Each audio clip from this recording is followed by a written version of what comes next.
What's going on, everybody? It's another episode of What I'm Working On. This is the show where I discuss my business as a content creator, independent app developer, consultant, contractor, freelancer, whatever you want to call that.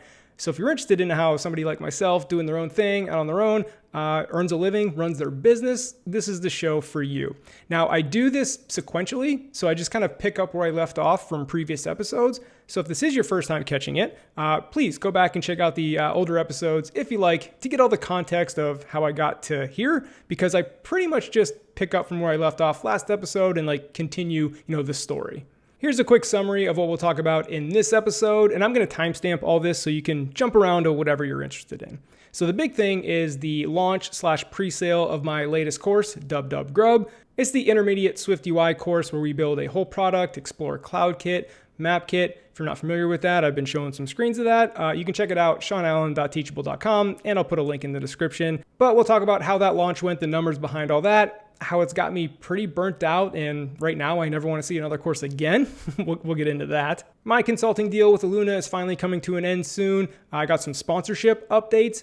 I got to give my thoughts on WWDC. I haven't really put much out about that quite yet. I also have an update on the job I talked about last episode, the decentralized finance app. Last episode, there wasn't really a verdict. We'll get into that. And then lastly, I'll talk for a little bit about my venture into angel investing. Okay, let's kick things off talking about how the launch of Dub Grub went. Well, it was my best launch ever. To talk about that though, let me give you some context on the history of my launches. So here I'll pull up my overall all-time graph on teachable.com, and you'll see on the right I have highlighted the 8.1K. That was the initial launch day for Dub Grub, and as you can see from the other spikes, that was the best one ever by a considerable margin. But let's go back in time and briefly walk through the history of my launches, again, just for the context. So all the way on the left, you see that is the launch of the take-home project, my very first course ever, GitHub followers. And as you're kind of seeing, there's two phases to a launch. There's the initial spike on the day I announce it and open up sales. And then over the next couple weeks, sales slowly start to teeter off. And then there's a secondary spike. That is where the pre-sale comes to an end. And if you're not familiar, I usually heavily discount the course during the initial launch and the pre-sale. So that second spike is everybody trying to get in before the price goes back up to normal prices. So that's the typical flow of a launch. And you can see that repeat, in all my other launches. So the next launch was iOS Dev Launchpad, which you can see here. That was a small launch because that's geared towards absolute beginners starting from zero. And a lot of my audience was already past that point. So that was expectedly a small launch. But I do think that's a very important product in my overall product line because it exposes people to me, my teaching style in Swift, and then usually they go on to buy the future courses. Anyway, the next spike you see is the WWDC 2020 sale. And in the Black Friday sales, the WWDC sale, you get the same thing. You get the initial first day spike, and then that sale usually lasts a week, and then you get another spike from everybody trying to get in at the last minute before the sale is over. And the next little spike, I think I did a random one-day sale, just for the hell of it. I think it was an experiment. I was like, what happens if I just do a random one-day sale? And we got a nice little spike there, so that was, I guess, successful.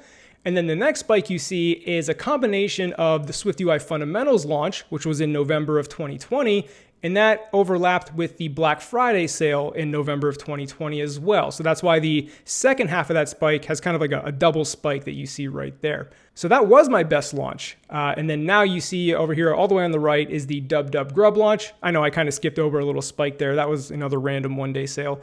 But anyway, the Dub Grub launch, as you can see, was the best yet by a pretty considerable margin. As you can see, the main spike for Swift UI Fundamentals didn't quite hit 6K, where this one broke 8K. And again, that's just the one day, first day, sales. As you can see from the rest of the graph, there's other days that do quite well during the pre-sale.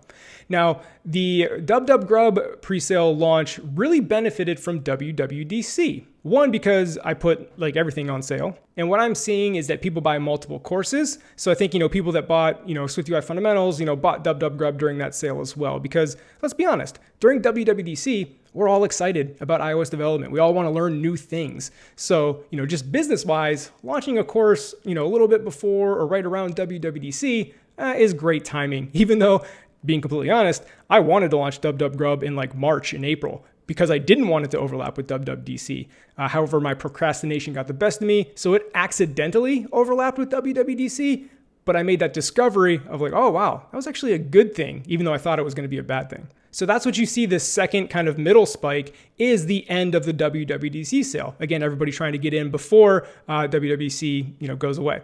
And then the third spike is the end of the Dub Grub pre-sale where Dub Grub is about to go up in price, so they're trying to get in there. So that's just the overall quick history, so you can see how the launches go. And I believe I've said this on a previous episode about why I price my courses the way I do. The majority of my sales, it's hard to put an exact number on it, but the majority of my sales, as you can see from this graph, come during a pre-sale or a WWDC Black Friday sale. So I have to price my courses accordingly, with that in mind. And then if you really want to take a look at the graph, you can see during periods of non-sales, I would say I average between 300 or 400 a day in course sales. And then again, these spikes would bring up that average. And of course, the more and more products I have, that kind of regular daily average will increase just because there's more products to buy and my audience should be growing over time. So overall, the Dub Grub pre-sale went very well. It lasted about 2 months, which is a little longer than I wanted to. We'll talk about that when I talk about Burnout because it was more videos than I thought it was going to be. Getting ahead of myself. But anyway, over that 2 months, I think we're at a little over $41,000 over the pre-sale launch for just Dub Grub. That's not any of the other courses. So very happy with how the first 2 months of Dub Grub's life have gone. And the great thing about these courses is, hopefully I'll be selling Dub Grub courses 2, 3, 4 years from now, depending on how well I keep it up to date. So we're off to a good start. Now I'm very happy with that launch, but it took a hell of a lot out of me. Dub Grub as it stands right now is 81 videos. My typical courses are 40 to 50 videos. Like I said, this was a little more videos than I thought. And I kept adding stuff to it, to be perfectly honest. I'm like, oh, that'll be a good thing to teach. Oh, that's good, right? So I went above and beyond my initial outline when I planned out the course. So that's what happened. And on that note, I do try to keep it to that 40, 50, 60 range because I want my courses to be digestible, right? Nobody wants to take a marathon course. I want people to take my course, really enjoy it, not get sick of it. And then by the time they finish it, they're excited, like, oh, wow, what's next? What are we gonna do next? Like, that's the feeling I want. I don't want to give the feeling of like, when is this course gonna end? I definitely don't want to do that. So I hope I don't ever make another 81 plus video course again, but that's just how this one ended up. So 81 videos for Dub Grub, and then I had to put out some regular YouTube videos for sponsorship purposes. So overall, over the past 2 months, I would say I've put out roughly 90 videos. A great month, which I rarely hit, a great month for me on YouTube is like 12 to 13 videos, right? That's almost one every other day. So multiply that by 2, what are we talking, 24 to 25 videos over 2 months? Well, I just did 90. Like that's like 3 to 4x my normal workload. So I'm burnt out. That's why I say I don't want to see another course for a very long time. I thought I was going to put one out before the end of the year, like another one. But like I said, I'm like Brett Favre retiring from football right now. I just played a hard season. I'd never want to see football again. I may change my tune in a couple months when I kind of, recoup. But I don't think I will because I am doing my big iOS 15 update for all 4 of my courses. And that's going to be 5 to 10 videos per course, which if you do the math, that's going to be, 30 probably 30 videos. It's almost like a mini course. So I think I'll get my course fill when I do those updates. So I do plan on spending the rest of the year focusing on 2 things, and that is the indie app CreatorView, finally. And we'll actually talk about the decision to work on CreatorView because it wasn't an easy decision. We'll get back to that. And then also my leverage, and my leverage meaning like my audience. So let me tell you why I call it leverage. I mean, it'll make sense, but a quick explanation I think will really tell you how I think about it so you might not interpret it a different way. So having an audience like this and creating digital products for an audience, the audience size is the leverage, right? If I had a following of 1,000 people, I would have to put out a lot of courses to be able to make a living. Well, if my audience was 10 million people, I could put out one course and be ridiculously rich, right? Obviously, I have nowhere near 10 million, but that's the point of, you can't just sit here and make courses and not make YouTube videos to grow the audience because eventually you'll saturate your existing customer base. Anybody that was going to buy a course has probably bought a course. So you can't forget about growing the audience. So again, the rest of my year, I think I'm going to focus on, and for me, that's just pumping out YouTube videos and being more interactive on Twitter. It's not rocket science. So that's my plan for the rest of the year. When I say pump out YouTube videos, I'm talking 2 to 3 a week. I'm not going to go like daily or anything like that. And then, while I focus on CreatorView, and a lot of that content might be built around CreatorView as well. Now let's talk about why focusing on CreatorView, even though I've been talking about it for 2 years, and I always say, feel free to give me shit. Like I know I've been all talk, I'll take it, I deserve it. But it's a hard decision. And this is what happened with Dub Grub. I decided to put out one more course. And let me give my usual disclaimer for the show that I feel like I do every episode, right? The whole point of this show is to talk business, talk the numbers, because I know a lot of people are genuinely curious, like how somebody like myself, I don't work for a company, independent developer, content creator, whatever. People are very curious how you earn a living doing this. So when I talk money, numbers, I don't want it to seem like I'm all about the business and you, my audience, are nothing to me but course sales. Even though I get, if you wanted to interpret it like that, you probably could, because I am just talking business, talking money. But I want to give that usual disclaimer. That is, of course, not the case. And if you hear me like complaining or bitching about maybe some decisions I have, like I know I'm in a very fortunate position and, I have that perspective. So let me get that disclaimer out of the way before we talk about why this decision to go on to CreatorView was hard, because it's quite a gamble. So anyway, no stupid replies, please. Thanks. We good? Cool. Anyway, this wasn't an easy choice because, again, the courses they do good money. Like the take-home course by itself is approaching 200 grand, and that's been out for about a year and a half. And the other courses, you just saw the launch of Dub Grub and SwiftUI Fundamental, like they're no slouches either. So foregoing putting out a course, okay, let's say I work on CreatorView as my primary focus. I don't put out another course for the next 6 to 8 months. That's probably 2 courses. Like if I said I'm not doing CreatorView, I'm doing courses, I could put out 2 courses in 6 to 8 months. Like we're talking well over 100 grand of opportunity cost that I am giving up to go work on CreatorView. And let's be honest, like products are hard. It's hard to create a product that's successful. Like 90% of startups fail. So I think even though I want to do it, I think it is way more likely that CreatorView doesn't generate serious revenue, right? It's definitely not as much as my courses would do. I think it'll make a little bit of money. I think that's a high likelihood, but it might be just like coffee money type stuff, So I think that is the most likely outcome. So that's why it's not an easy choice. Like, okay, give up 2 courses that is well into the 6 figures of income to take a chance and hope CreatorView works. So that's why it's been very hard for me to work on CreatorView. Like I said, I wanted to do it at the beginning of the year, but I was like, let me do one more course, and that was Dub Grub. Don't get me wrong, I think that will end up being the right decision because I think Dub Grub is going to do very well, and I'm very happy with how it turned out. But again, it's very easy to say, just one more course before I do CreatorView. But I think finally I'm going to put my foot down, take the risk, and don't get me wrong, like this is why I put out that disclaimer. I'm in a very fortunate position. Even if CreatorView flops and I make no money and I do forego putting out 2 more courses, I'm still going to be more than fine, right? So it's not a huge risk, right? I'm not like risking not being able to pay rent, but it is a decision that weighs on me. It's like, man, what if this doesn't do anything financially and I could have had, X amount of more dollars and built a business? That's what it's really about, building that business of courses, because like I said, those courses sell years and years into the future. So that's the decision I've been struggling with and why I've been dragging my feet on CreatorView. But I also want to prove to myself that like I can make a good product. Like at all the early stage startups, I felt like I did a very good job contributing to the product as well as like building the app.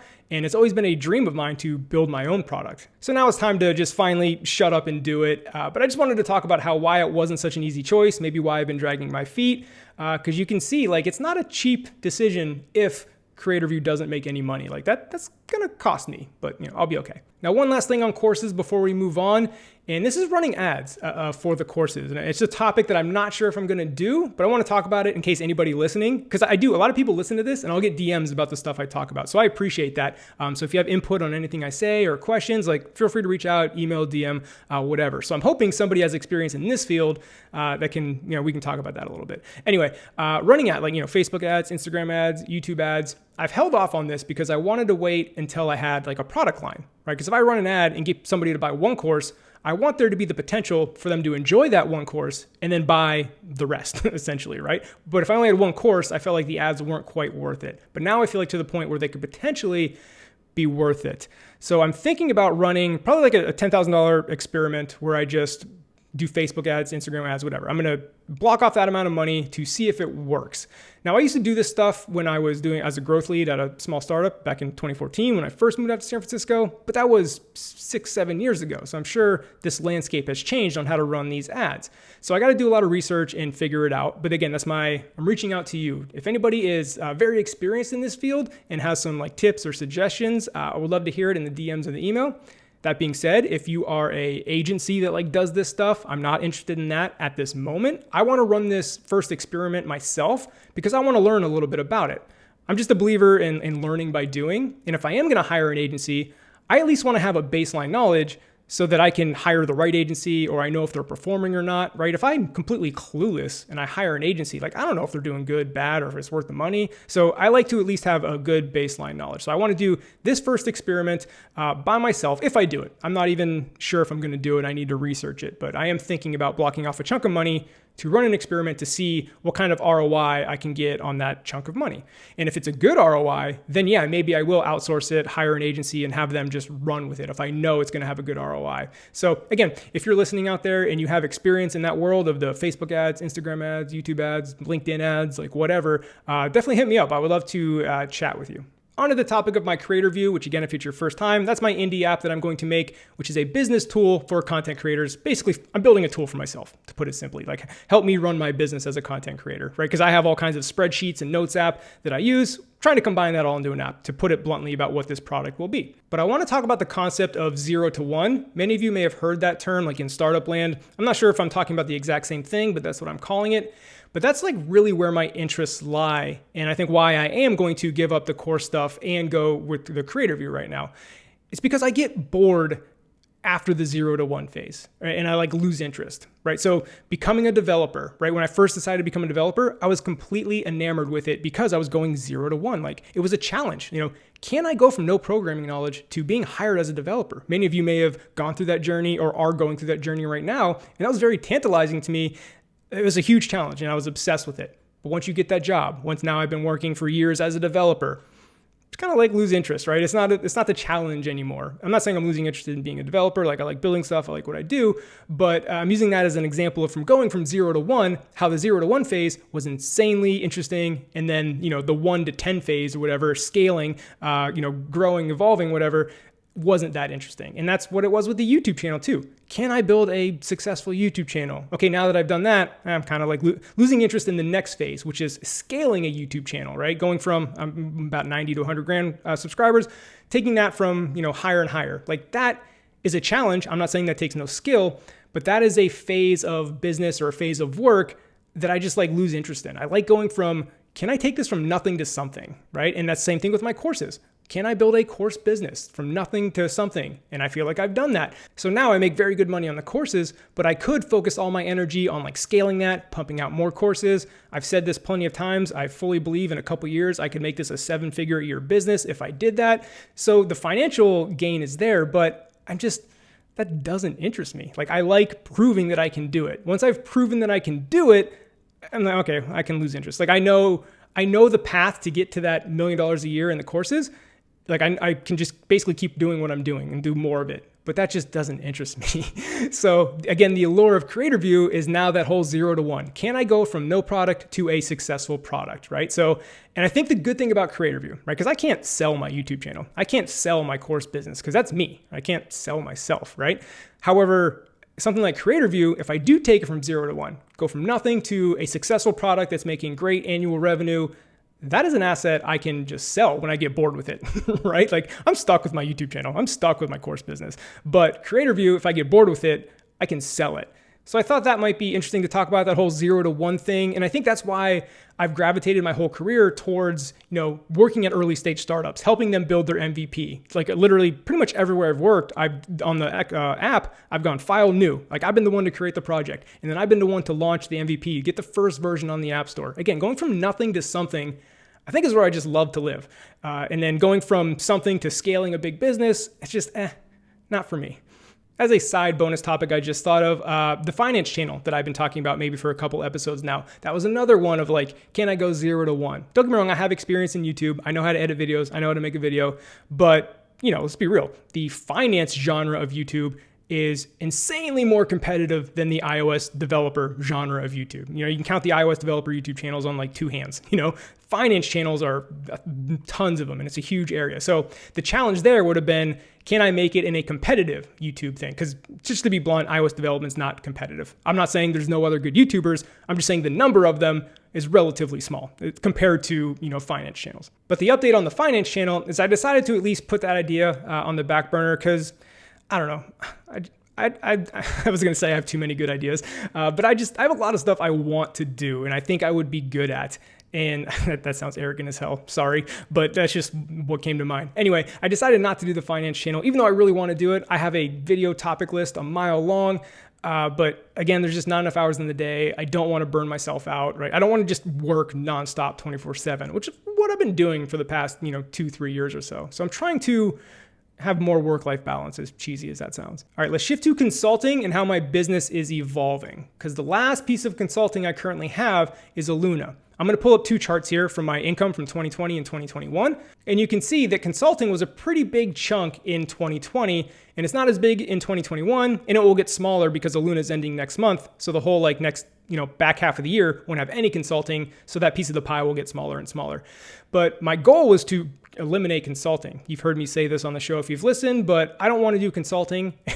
Everybody's got a price. If someone's going to back up the money truck, okay, maybe we'll talk. But for the most part, I don't want to contract consulting because I feel that is taking time away from building my business and my dreams to build somebody else's dreams for short-term income, right? So even though the short-term income is nice, it's, I'm sacrificing the long-term. So I'm trying to shift away from that. I want these pie charts that you see here to be completely self-sufficient. And that might even include getting rid of sponsorships because, right, consulting relies on me getting quote unquote hired from somebody. Same thing, sponsors. Sponsor would have to want to work with me. The sponsorships are pretty easy, so I don't think I would get rid of them. But I definitely want this pie chart to basically be courses and CreatorView to make up 95% of it. Because I feel that's when I'm completely self-reliant, right? I'm not relying on getting hired for consulting. I don't care about sponsors, just my app and my courses, completely self-reliant. That's what we're trying to get to. So you see the 2021 chart doesn't have CreatorView yet, right? I haven't built it yet. Hopefully by the end of the year, because this 2021 chart is in progress. Every month I update it. Hopefully by the end of the year, we will see that CreatorView slice start to appear. And then in 2022, that slice just gets bigger and bigger and bigger. 2023, hopefully it's a huge slice. That's kind of my thinking about how I want my business to evolve over time. But anyway, back to Luna. That is ending, I believe, in September. I have to have a call with the CEO in August to just discuss our relationship and moving on, and maybe we can work together. I still have a great relationship with them. So it's, we'll see how it goes. I don't know where we'll end up. I'm going to propose to stick around in some sort of advisory role for some shares. That gets into the angel investing thing a little bit. But I don't know if that's going to be valuable to them. I think I have a little bit of value because I'm kind of like their insurance policy. So I don't know what that value is worth. We'll have to talk about that. When I say insurance policy, I'm their break glass in case of emergency developer. Because you may have worked at a company, you never know when someone's going to quit, someone's going to leave, a health issue is going to come up, right? And they only have 2 developers. So it's not like they have a team of 10 developers that if one leaves, we'll be fine, right? And they actually just hired the second one, the senior iOS developer that I've been talking about. So what that means is they know, and we've built this relationship, and because I'm doing my own thing, that hey, if you need me, if you're in a pinch, reach out. That's the relationship we have. So like I said, being that insurance policy, that break glass in case of emergency, because I have all the knowledge of the code base. I created the code base. I worked on it for years. I've been, still involved here and there. I know the history of the company. I know the product. The company knows we'll work well together. We've been working together for almost 4 years now. So having that asset in your back pocket in case shit goes bad with your developers, I think has some value. So I guess it's up to that call in August to find out what that value is worth. Like I said, I'm going to talk about advisory shares. We'll see. Who knows? Because I do think, like I said, Luna has a chance to get acquired. They recently raised their Series A, I believe at a $26 million valuation. So still very early, but definitely on the path to doing good things. Sponsor update time. So I got Squarespace. That's the year-long deal that I've had all of 2021. Same old there. Those old ROI reports aren't great.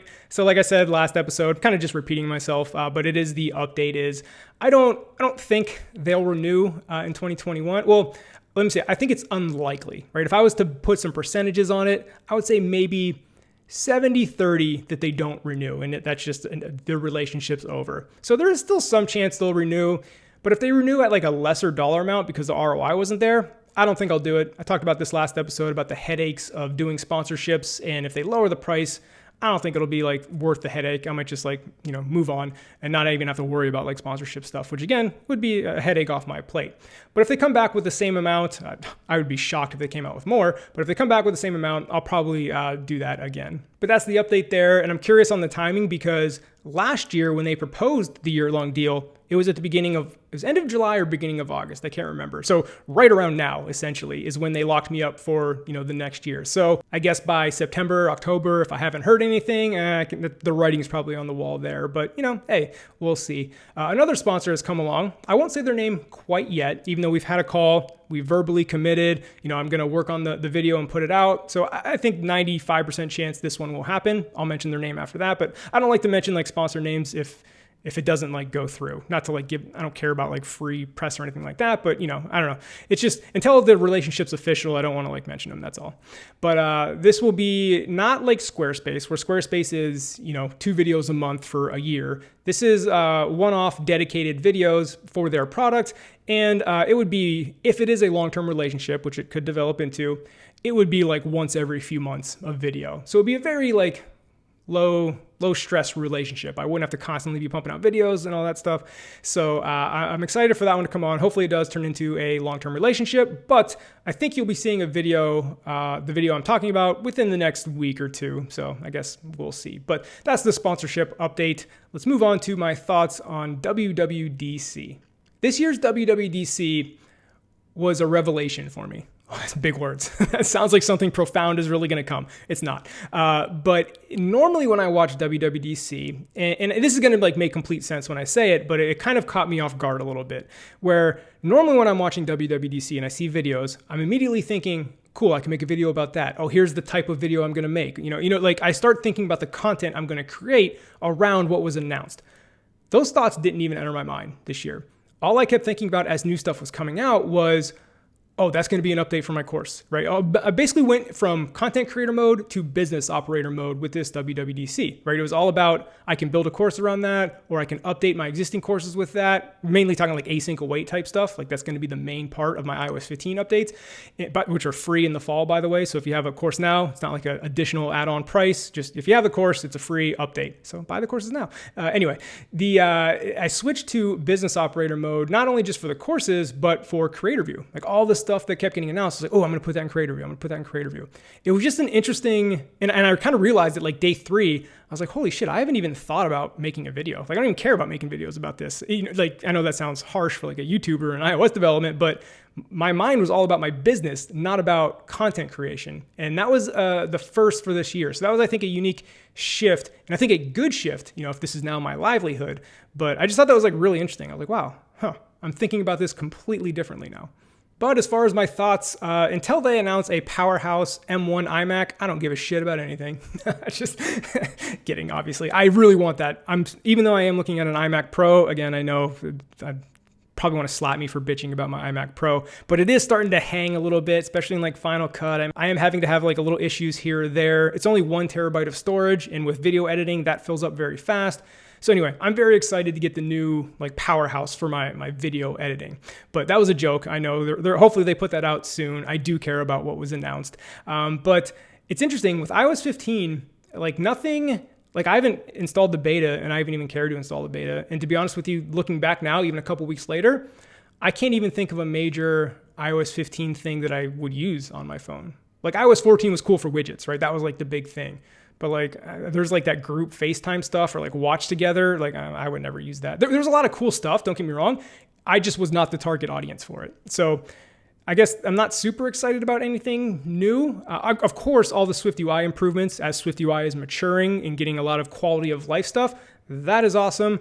I'm excited for the async await, even though, I got to learn it still. I haven't really dove in, but it does, from what I've seen, really look like it's going to clean up all of our network calls. So with me and my psychotic way of thinking, the reason I'm excited about async await is for the cleanliness of my code, not necessarily for how it functions, right? Like, I can clean up all these messy network calls. Great, it's going to look better. So probably backwards thinking, but hey, just being honest of why I'm excited for that. So yeah, sorry if you thought you were going to get some crazy, profound WWDC thoughts here. Again, it was cool, it was exciting, but nothing groundbreaking, which I think is a good thing. Like, if every single year you're getting all kinds of crazy stuff you have to relearn, like I think a quote unquote down year, and at least down year for me, because again, none of the stuff announced was like pertinent to like how I use my phone or I use my devices. I think is nice to just kind of chill, catch up, like not have to constantly be on like the hamster wheel of new stuff coming out. So that's what I think about WWDC. Again, love the Swift UI improvements, quality of life, love seeing that mature slowly over time. And I think that's a key thing too. We're not getting too much too soon. Don't get it twisted. I think we got a lot of great stuff, but you could imagine they could just throw the whole kitchen sink at us and it'd be like too much and maybe it's buggy. So I like this pace of rollout that we're on in Swift UI. So yeah, that's the overall thoughts. Swift UI improvements, great. Excited for async await to clean up my code. As far as like features in iOS 15 and macOS, like, the one macOS feature that was awesome, but I don't think it's out yet. I think that's why I'm not like excited for it, is the that whole like drag and drop thing that you can do like between your iPad and your Mac and your phone. I don't have to airdrop stuff between them anymore. You can just drag and drop. That was like mind blowing. But that was pretty much the highlight of my WWDC. All right, 2 more quick topics before we wrap up. The quick update on the DeFi app job that I was applying for, that I did the take-home test. I think where we left off, I submitted the take-home test. I had a call with them lined up to kind of review it. Well, during that call, it turns out they're going with React Native. And that's not native is dying. The Ethereum space has a special need for security. So part of our discussion when we talked with them was, as an iOS developer that hasn't really been working in these highly secure apps, they couldn't find a lot of native developers, to put it bluntly, that had a lot of high security stuff. Whereas with React Native, they can rely on their existing team of web developers to help out with that, security stuff, all the libraries they're used to using. So it did make sense for them for the security purposes, right? Because, these type of DeFi apps, there's millions and millions of dollars tied up in their smart contracts. If you have a bug, it's not like, the app crashed, let me just put out a fix. No, if you have a bug or a little loophole or an exploit, millions of dollars are gone. Like, it's very high risk. So that is why the security is of utmost importance. So they decided to not go native, for those reasons, mainly because the talent in the native iOS developer space isn't as experienced in their world as like their existing like web developers are. So they wanted to leverage that. So that's where that ended. So that pretty much ended the conversation. They're like, you're not interested in React Native, are you? I was like, nope.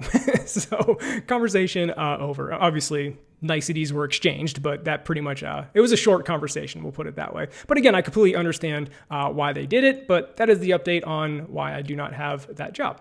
And finally, the update on angel investing. I've still been taking calls here and there, like I mentioned last episode. However, with one company, it's progressed. We've had multiple calls. I like what they're doing. I'm excited. Where that left off, though, is we're seeing how, I got to be careful what I say because, I know they might be watching. And by careful what I say, I'm not bashing them. I don't want to give away any of their secrets is what I'm trying to say. But I like what they're doing. I'm excited. Essentially where we left off was, they have a plan over the next couple months to close their round. And they have like a sales trajectory, I guess, right? To get more customers on their beta project, like paying customers, not just users, right? The actual paying beta users. Of course, you get a discount for being on the beta, whatever. But so I guess where we left off is we want to see that continue to grow over the next few weeks. And if that grows, I'll probably end up writing my first check. Now, it's nothing crazy, nothing huge. It's pretty much the minimal angel investing check of $10,000. And that is because, again, I'm just getting started at this. I don't know what the hell I'm doing. Don't get me wrong, I've done all kinds of internet research, but it's a completely different world watching YouTube videos, reading blog posts, than actually negotiating the deal, writing the check, signing the contracts, wiring the money, being on the cap table, actually doing it, vastly different than reading about it. And like I said, this is the game I want to play for the rest of my life. Hopefully I have many, many years. I'm just getting started. I'm fine with these next 5 years just being like my preschool years of angel investing, where I just invest 1 or 2 investments a year, very, very small check size, just to learn the ropes, learn the game. And then once I get some experience and I get a better feel for what is a good founder, what is a good company, right? That only comes with experience in dealing with all this. Then I'll move on to writing bigger checks. But no, it's exciting. It could be, we'll see how it goes. We'll see how their sales go. They got to perform over the next couple weeks, but could be my first angel check. So that's pretty exciting. Of course, I'll update you all along the way. And if it is official, I'm sure I'll mention their name, say the product. I got to be careful. I don't want to turn my YouTube channel into just shilling my portfolio companies. That's not what I want to do. But, on a show like this where I talk about my business, talk about what I'm doing, maybe I'll mention it here or there in a non-salesy sponsored way. It won't be anything like that. So that wraps up this episode. I almost said episode of Swift News Habits. But hey, if you stayed to the very end, you're going to get a little hot news story. I am bringing back Swift News on a monthly basis. I think I'm going to do it the first Monday of every month. Because I still follow stuff. I still have a bunch of articles. And as I'm reading these articles, sometimes I'm like, man, that would have been a cool Swift news segment. So I think I'm going to like build up all those articles, take the best of the best, do it the first Monday of every month, just to bring it back a little bit. But it's just doing it every week was just a grind. So I think once a month is a good happy medium, so I can keep the show going, for as long as I can. But anyway, that wraps up the episode of what I'm working on. I'll probably do the next episode after CreatorView launch with the question mark on the teleprompter. It depends on when I launch that. My goal is to launch it in September when iOS 15 is official. But, with time estimates and development, who knows if that will actually happen. So if it is going to be delayed for a while, I'll probably do an episode just like updating the development progress, show some screenshots, all that stuff. If I do end up launching in September or so, I'll probably do another episode around the launch. So I guess we'll see. But anyway, we'll see you in that episode.